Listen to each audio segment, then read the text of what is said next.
So I'm working at the University of Oslo, the Museum for University History, but I used to work at the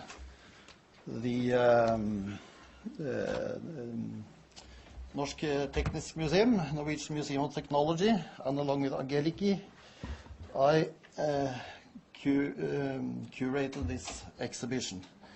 It deals with the research on human biological diversity, and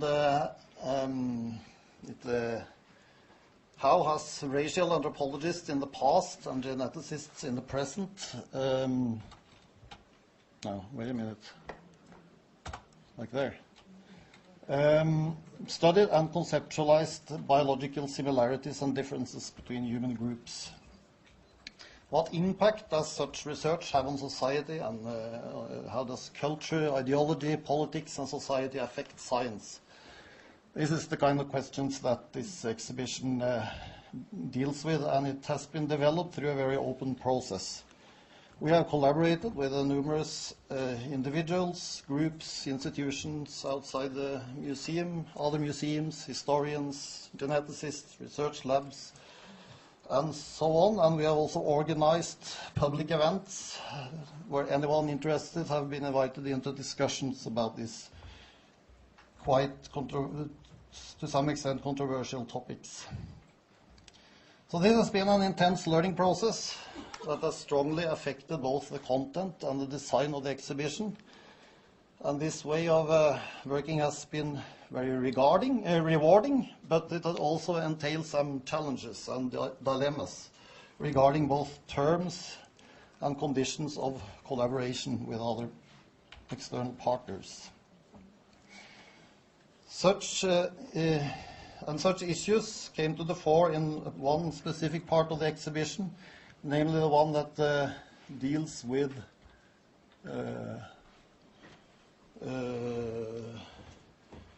the Sami and physical anthropological research on the Sami in the past. The Sami are today acknowledged by the Norwegian state as an indigenous people. From the late 19th to the early 20th century, however, the Sami were subjected to harsh policy of assimilation, the so-called Norwegianization policy, which was partly legitimized by scientific arguments. Sami culture, language, history, and prehistory were studied by non-Sami scholars who helped shape a public image of the Sami as culturally and racially inferior.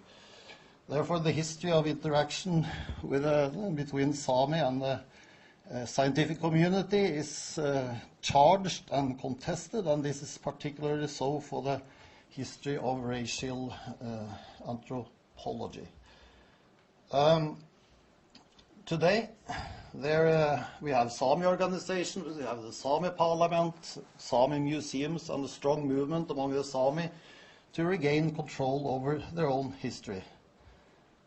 But we wanted to talk about this history in our museum, which is not a Sami museum. We wanted to show photos taken in two local communities.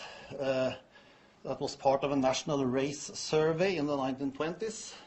And the idea here was to look at the race science from the point of view of the research objects. So we collaborated with two local museums, Setesdalsmuseet and Arran Lulesami Center. The last one located in the Sami community. We identified the persons on the images together with these museums, contacted their descendants, and made interviews. It is, however, obvious that in this collaboration, there was a lot at stake for the Sami museum, the Arran. The race survey of the 1920s is still strongly present in the memory of the Sami community in Tysfjord.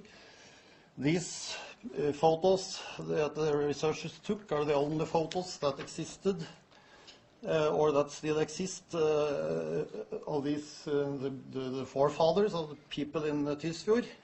No one had a camera back then.